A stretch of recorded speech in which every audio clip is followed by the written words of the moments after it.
Okay, so what we want to capture now is what you think are just the main themes. Go ahead.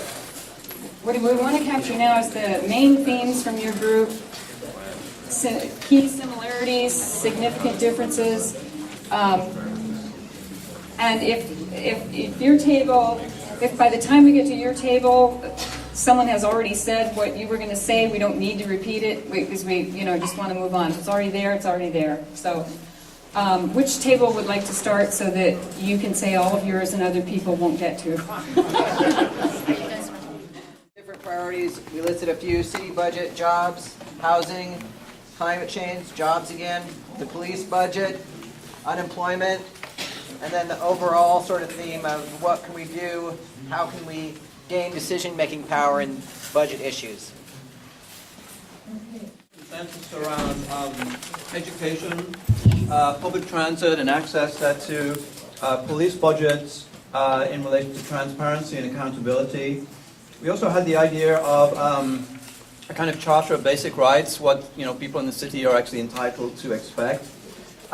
Building organizational capacity to facilitate the community goals, and identifying new revenue streams for community goals as well. Can everybody hear me? Yes. Okay, common themes for us were we're interested in finding common priorities, serving underserved neighborhoods. Like I live out by Lentz, and a lot of good things are happening, but it's about time.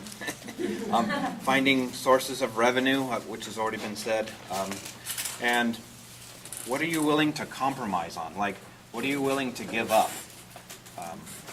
Seemed to be a common theme. And also, community resources. I think it was like community-controlled community resource. We want to have plans for implementing our budget, how to prioritize all the needs for the region, and make sure that everyone's needs are being met. This is, sorry, I'll repeat. And then how we can best help one another and support each other. And in doing that, building a coalition which will become the base for creating the change we want to see, and coming up with an agreement on what the priorities for our budget are. I think that's a main thing that we need to do. One thing we wanted to know is what the current budget is, so that, and then understand what the income streams are, and what the income streams are, and what the outgoing, what it's being spent on, so we can figure out what we want. We also said that we should refuse to have any groups pitted against any group. Refuse to have any groups pitted against each other. That we want to collect this process, and that we want concrete steps forward. I can't write while she's speaking in my lapel, but okay. That we wanted to have a means of communication that wasn't going through their pipes. KBOO is an example of citizen-powered communication. Occupier might also be such a thing if we put money behind it. Supporting media without money is not real. And we had other things. One was that the industrial economy, it no longer is here, and a lot of labor is sort of looking at the old pattern, and we need to develop a new social organization so that we're not fighting Main Street. And also, we want to see where the power really lies in Portland, for example, with the PDC. Skill sharing. Okay. We want to share our power and also note where we have differences. Some of the things we want to learn here, we obviously want to learn how the budget works, how it doesn't work, what the realities behind it are.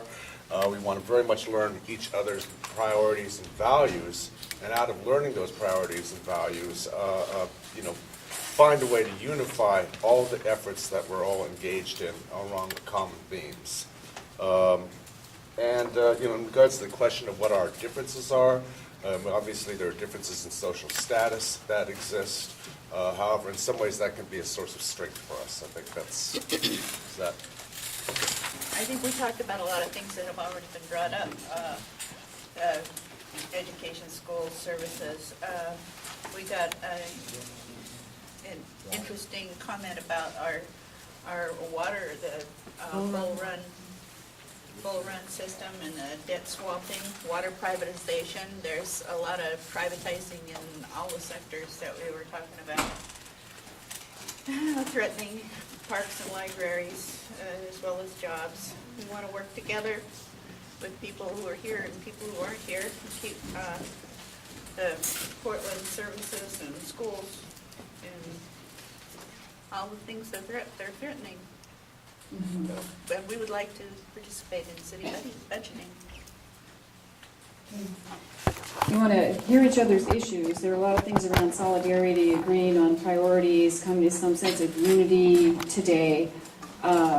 Also, it sounds like in the longer term, a new view of new way of thinking about things, and also looking at power as it exists now.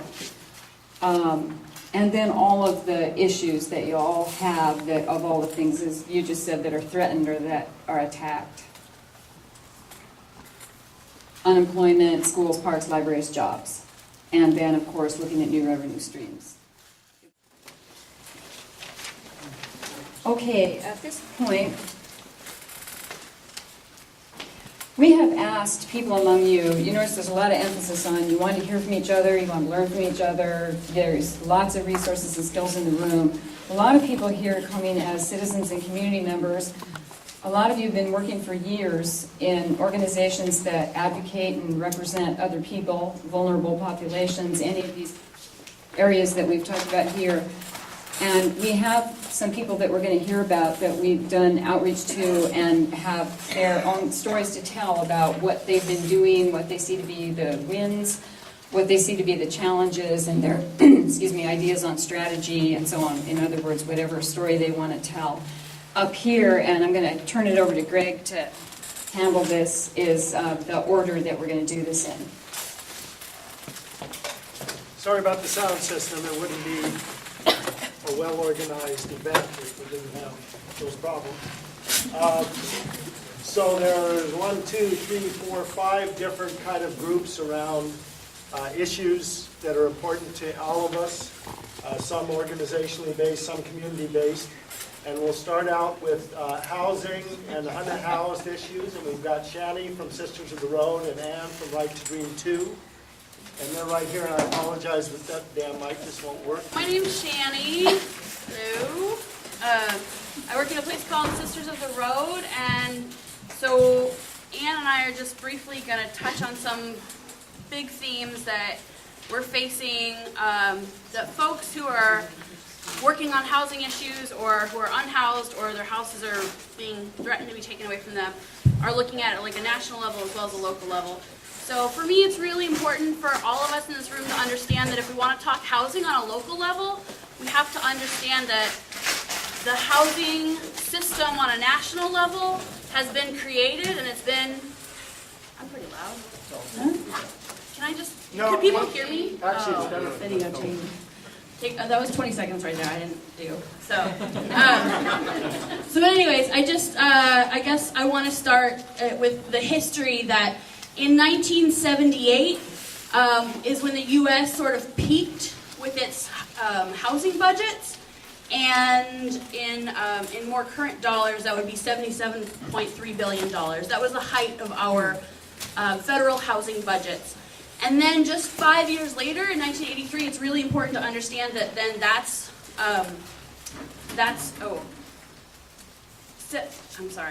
1983 was when our budgets were cut 77%, and when basically mass homelessness was created by the United States government. And we're still living under those current social conditions, and that's where I think the platform for us to talk about housing is. Definitely have to start there. Can you hear me? Yeah, sure. Okay, my name's Ann Trudeau, and I work with Right to Survive, and also I'm a supporter of Right to Dream 2. Is there anyone here who doesn't know what Right to Dream 2 is? Okay, Right to Dream 2 is on 4th and Burnside. If you go there, you'll see a bunch of doors that are painted, and you'll see houses there. And that was a direct action initiated by Right to Survive on National Homelessness Day on October 10th last year. And it's private land, and we took it, and we're sheltering people there. Since October 10th, an average of 70 people a night have stayed there. And we also that ended up being a center in the community, and we provide and a place for people to get resources like food, clothing, and shelter. The reason we have to do that is because the safety net here is essentially gone. There are some minor things that you can do if you have an incredible amount of patience, if you need services, such as wait in line 4 hours to get a place to sleep for one night, and be sent back out on the street in at 6 a.m. What we want to talk about is why is there a lack of affordable housing here in Portland? Our city officials like to say it's a federal problem, but we believe that there are some very local causes of that, and that millions and millions and millions of dollars for years have been diverted from affordable housing money that is supposed to go to the people who most need it, and is diverted to people into other projects to line the pockets of developers or to provide things which I want you to know, everyone to leave here understanding what, quote, workforce housing means. Workforce housing is what they use urban renewal funds, and they create housing for people that are not the most needy. They take affordable housing money and they put it into people as high as $90,000 a year, get tax-free housing, they build developments, and so the developers don't have to pay taxes, the developers get tax breaks, and the people that are making $90,000 a year get the money that should be going to the people who can least afford it. A prime example of this, there's two right now that I can discuss, that you can remember, is Headwaters, which is a $14.7 million of affordable housing money, went into a development in southwest Portland, and it's people there are making, some of them are making $90,000 a year. Another example is coming up this week, is the Urban Renewal District, which I'm sure you'll hear a lot about. There's papers on your table. This is that bizarre project over by PSU, where they say that they're gonna use urban renewal money and build a giant high-rise, and so I'm going to summarize real quickly. We want to follow the PDC. That's what I'm going to say, is the PDC is what we need to look at. Millions and millions and millions of dollars are being stolen from the people that deserve it, and tax breaks are being given, and also just lining the pockets of developers. Ask us about the Grove Hotel. That's all I'm going to tell you. Just ask us about the Grove Hotel.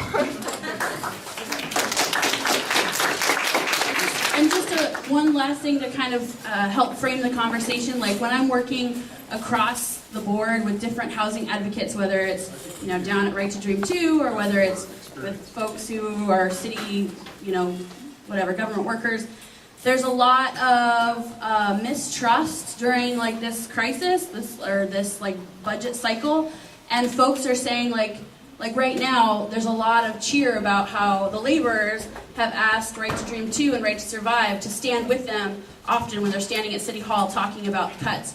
But what I'm hearing in back rooms is people saying, well, labor's asking us to talk about housing now when they need us, but as soon as they get what they want, as soon as their jobs are saved, they're going to forget all about housing just like they did before.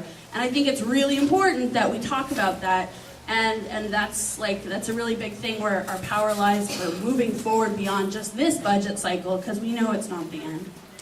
I do 30 seconds, I'll be real fast.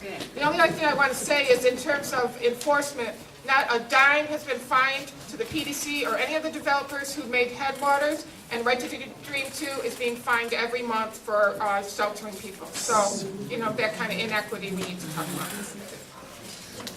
about. Next, we're going to introduce Erica of Labor's 483 and JJ to talk about the layoffs of city workers, and they'll give a little more background about who they are. Hello, I am Erica. I'm a staff member with Laborers Local 483, which is the union of city employees who maintain our streets, sidewalks, our parks. They keep our toilets flushing. they repair our sewers, they design the recreation programs in our community centers, and they treat our wastewater.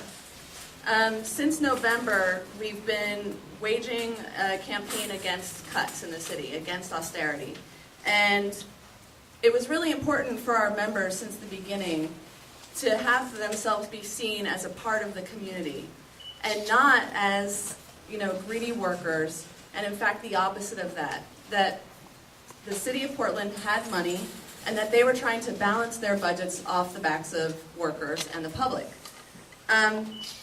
In November, the mayor announced the bureaus where our members work to cut as much as $16 million in transportation, which was about 60 to 100 jobs, and they could have been doing it as soon as the last calendar year.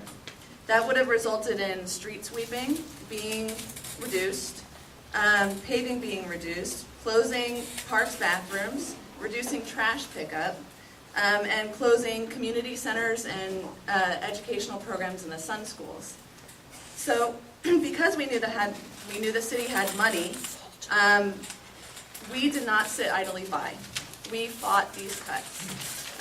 Our members joined with the community, and they actually rallied. They gave testimony in front of City Council. They walked out at the end of their shifts from their work sites. Let's see, we have a lot of people who did a lot of stuff. I'm trying to read what other stuff they did. They joined with neighborhoods. They went to neighborhood associations and talked to them about their common struggle for these services. And together with the community, we're actually being heard. Through the workers' rights groups who joined with them and the community groups who joined with them and Occupy, it's actually been a pretty psychologically brutal process, but I do believe that our members felt empowered with the strength of their union fighting these cuts. And on Thursday, Mayor Adams made recommendations that seem to be moving in the direction of maintaining these services and actually listening to the community's demands, but it's not over. We're still looking at cuts in parks, and we still have to keep up the fight.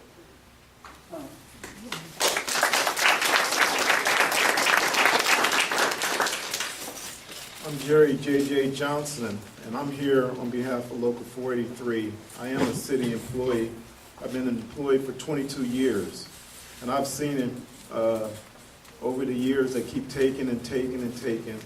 And I don't like to talk about raises or anything like that. All I want them to do is restore and quit cutting every year so that we can maintain this beautiful city. Mm-hmm. And as a steward, I'm first a steward of God. And so my thing is for the love of all of our people.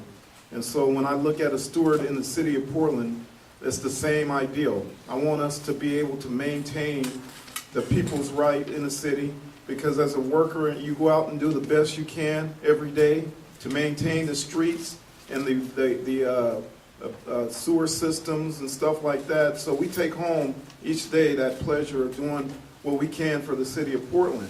So when you keep talking about takebacks, to me it's a catastrophic loss for us. And we just need the people of the community to understand that we're not trying to get them to pay more for us. What we're trying to do is let them understand that we're here to maintain this beautiful city. And when you start messing with parks, I got a young kid back there, my son Jalen, and when I think about the parks and how they talking about taking the bathrooms, and you start getting disgusted, because you want your kids to be able to do the same things you did as parents growing up, as kids, when you were kids. And the thing about it is, when you start thinking about needles in the park, condoms, used condoms, and ungodly stuff that they're going to probably be seeing over these years if we don't get this to stop, then it's a disgusting system. And I just say, as a worker, I'm just glad that the community is starting to understand that we are together in this, and we want to keep fighting, and I say no more cuts.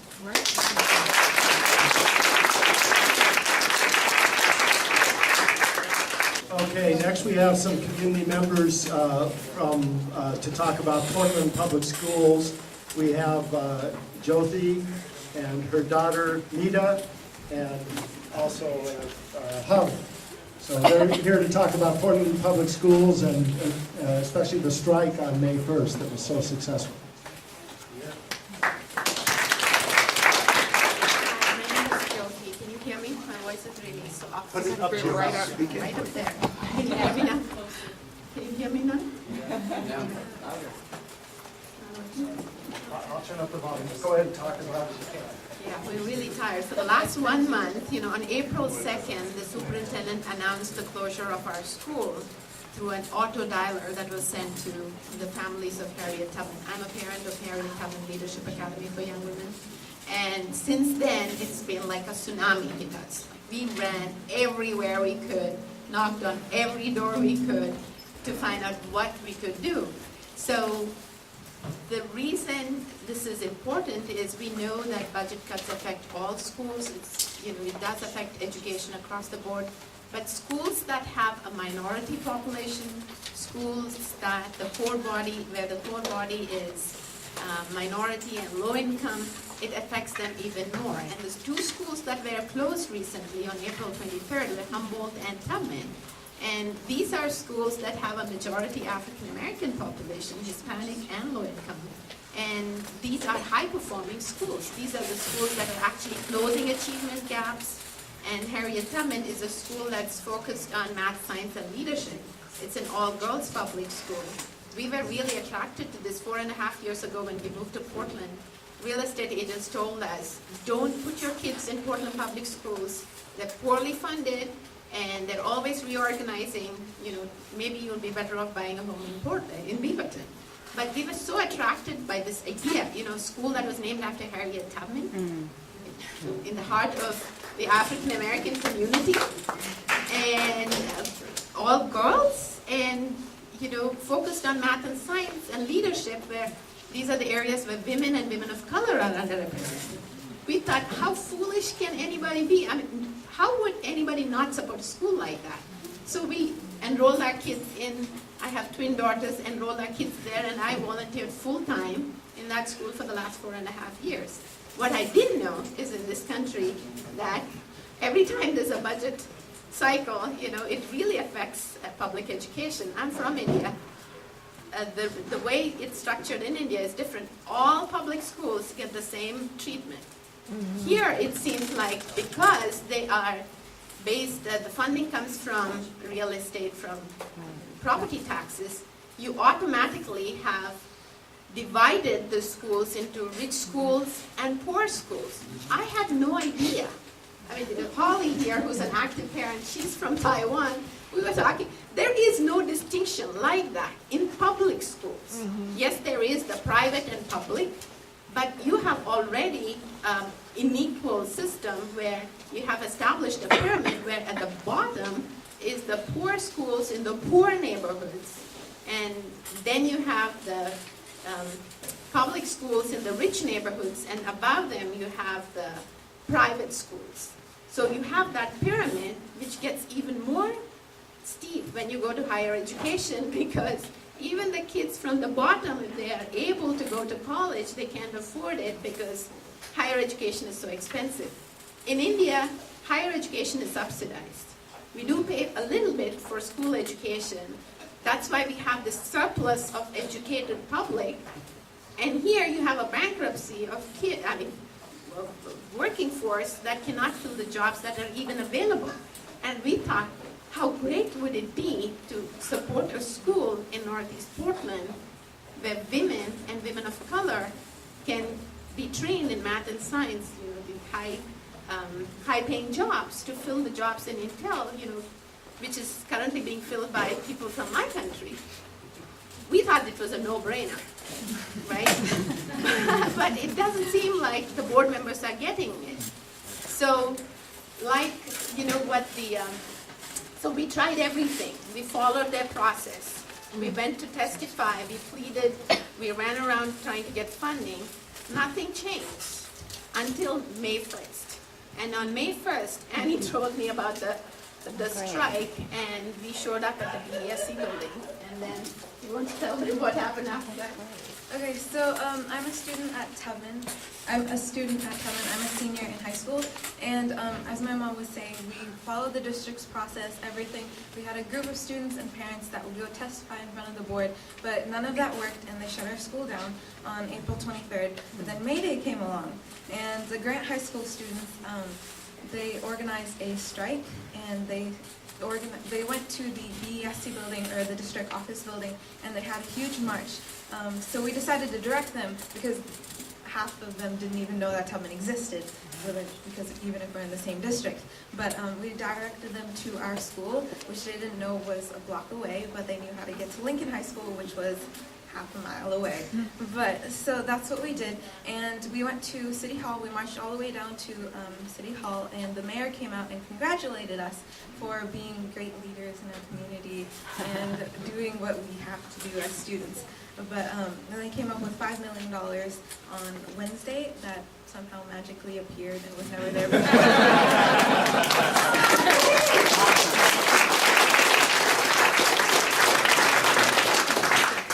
So now the district, the teachers union, and the city are in budget talks about this $5 million that they're going to give assistance to PPS, which is great for us, hopefully, if they decide to keep our school or reopen our school.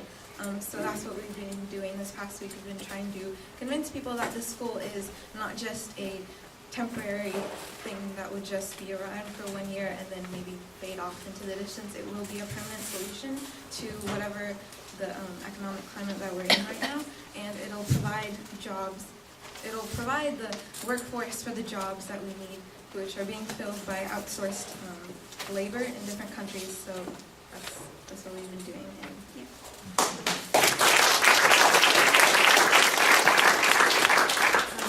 I just want to add that I think most of you probably have heard that when you don't invest on education, then you're going to put your money on prison. And in Taiwan, actually, we're already seeing that actually Taiwan copy a lot from America. Yeah. But I don't think that there are many things we really need to do it differently. And take this school as an example. As we said, it's an all-girls school. It's focused on science and math. It's a relatively new school. But if you look at the history of this school, I felt so guilty that I put my daughter there because I felt that I did not do my homework. But you, as a citizen, you would never expect your your PPS and board of members would work this way. Let me give an example. The first year, the school was not allowed to recruit. The second year, they have some rumors about close it up. And then the third year, the real proposal of closure happened. In that situation, how do you expect this school to grow? My parents grow oranges. When they grow that, they were told, you have to wait the 5th year to really get your oranges. Because the first year you have oranges, they taste sour. The second year you have oranges, they're big, but they don't have water. The third year, they might taste a little bit good, but their skin is very thick. So it doesn't taste good. It's the 5th year that you actually get your real oranges. But our board members want us to grow in 1 day. And then when you don't grow, they say, you're bad oranges, we'll just kill you. So please, take up our board members, tell them, invest on education. We maybe have more teachers more now, but you're going to get way much back later. Thank you.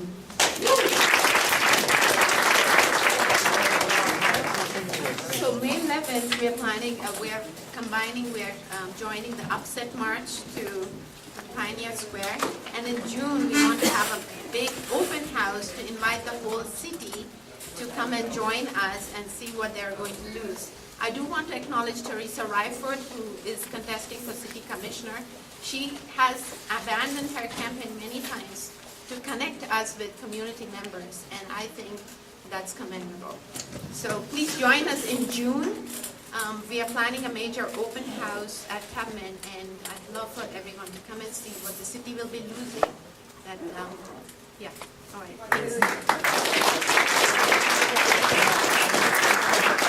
Thank you, guys. Okay, next we have, talking about transportation and equity, is Hector from OPO. And Ka. Hi everyone. Hello, can you hear me? Okay.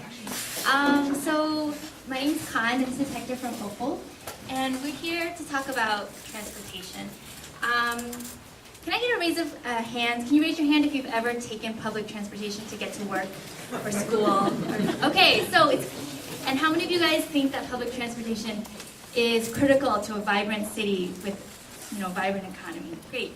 So I think we have a lot of consensus in the room about how important public transit is. And this year, TriMet has proposed a budget with severe and really devastating fare increases and service cuts in order to meet a projected shortfall of $12 million. So Opal and Bus Riders Unite came together with our members, with bus riders, mostly low-income, working-class people, people of color, to try to come up with our budget alternative, because we knew that if there was more transparency in the budget and more accountability, then we could find other ways to meet the TriMet budget without these devastating increases. So we went through a really long process.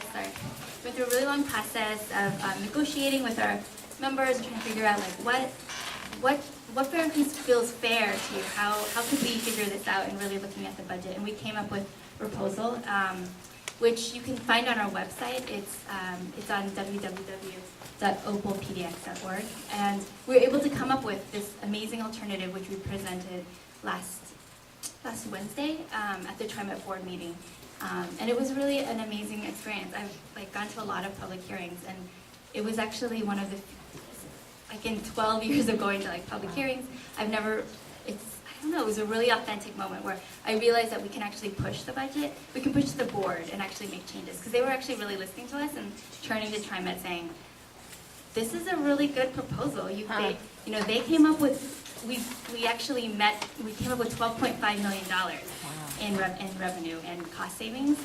And they were like, this makes sense, actually. We're going to actually turn to you, TriMet staff, and you have some questions to answer. And it just gave us a lot of hope thank you. It just gave us a lot of hope for what's possible. So I want to say, if this is a model, if we could do it with TriMet, we could definitely do it with the city as well. And Hector will talk a little bit more about what you can do to support this. Hi, thank you. How's everybody doing? Everybody awake? All right, cool. So there's a couple of things, a lot of things that you could be doing right now. As Connie was mentioning, we came out with our budget alternative. And so what we're interested in doing is furthering that pressure on the TriMet board and also on TriMet. So we have a wide variety of volunteer opportunities for organizing, so you guys can come out and help me out with some bus organizing or other events that we're going to be organizing at.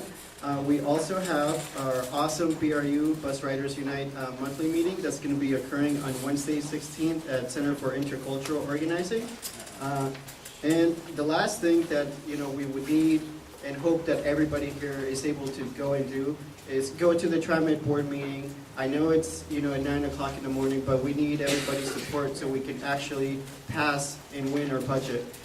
And like I said, if you guys have any questions, like Con said, if you guys have any questions about our budget and questions about our budget, just feel free to get in contact with me. I can provide you guys with my contact information.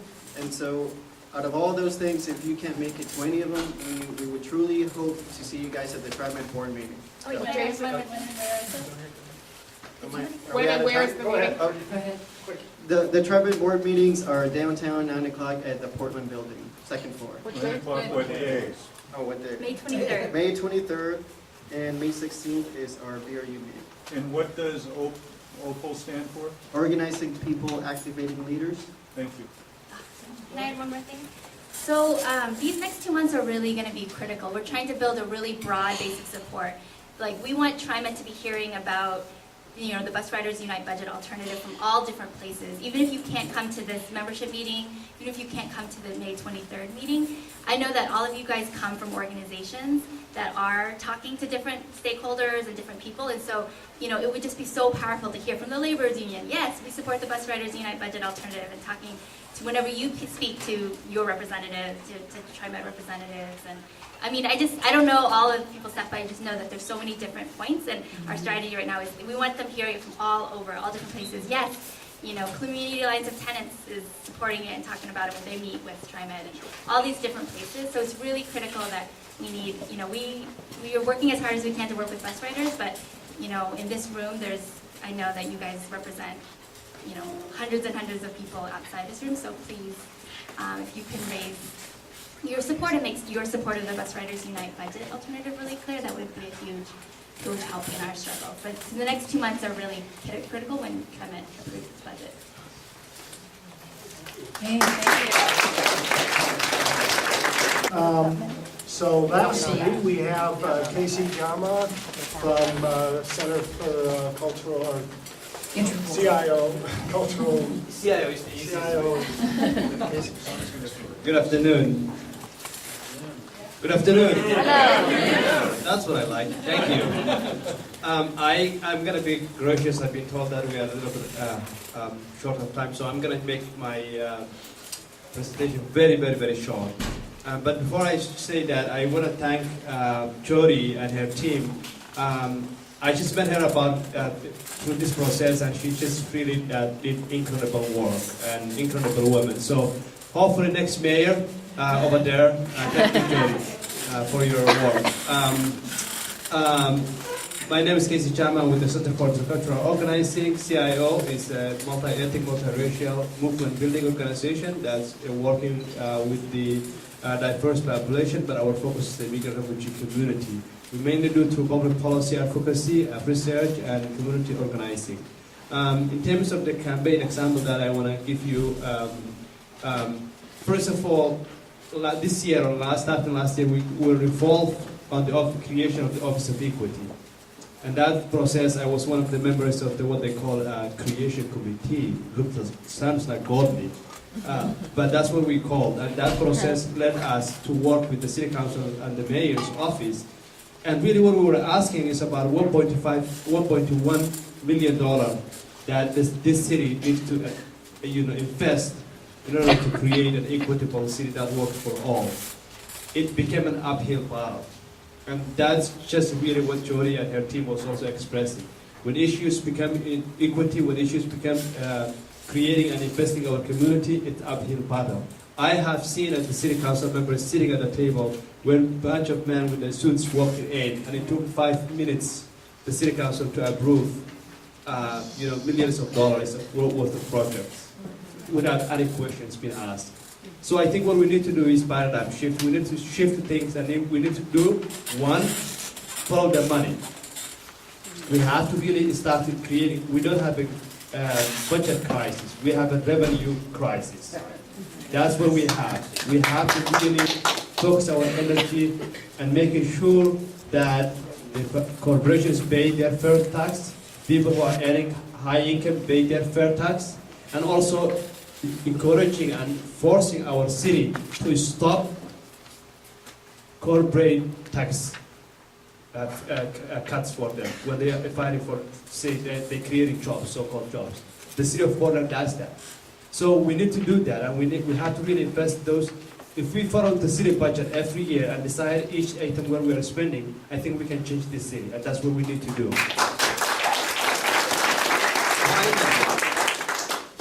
Finally, I think the last thing I'm going to say is that I come from Somalia. It is one of the poorest nations in the world. You know what we had? We had a free healthcare system, free education, including higher education, and that's what we had when our country was in a civil war.